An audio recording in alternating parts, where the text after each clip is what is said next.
So I remember before COVID had hit, I was sitting on a plane, and I was sitting right in the middle seat. Nobody likes to sit in the middle seat on a plane, but I remember, all right, so I'm sitting here, and I had a lawyer on one side of me, and I had a psychologist on the other side of me.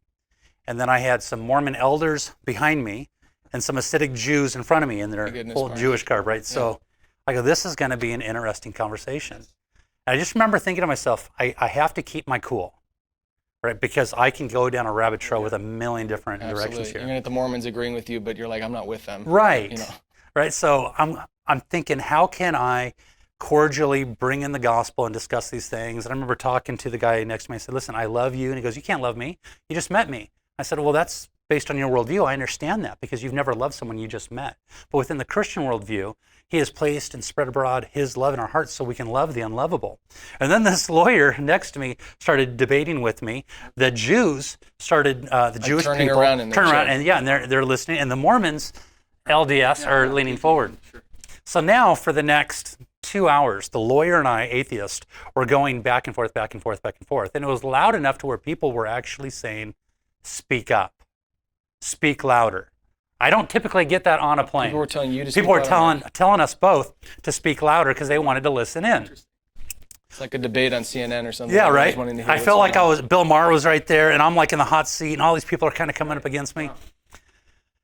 It came time to get our bags. I stood up. I had my final word. I said, look, I'm going to give you the final word, and I won't give you any rebuttal. And the whole plane, everybody around like turns to him for the final word, and he didn't have anything to say. His mouth was shut. And it reminds me of something that Greg Bonson, the apologist, once said. It's not our job to open people's hearts. It's our job in love to close their mouth and allow the grace of God to come in and do his work. And so when he didn't have anything to say, I said, man, I love you. Yeah. And I looked over at the psychologist and I said, hey, I love you too. And I gave them literature, and I gave literature out to everybody. And then the lawyer had followed me out to my car, still wanting to discuss these things. Wow. But the way it ended was he didn't have anything to say. And it was a really neat exclamation point on my final statement that I just said as I just reiterated the gospel. So that's my persecution, where I feel like I'm all alone, but I'm not alone. Yeah.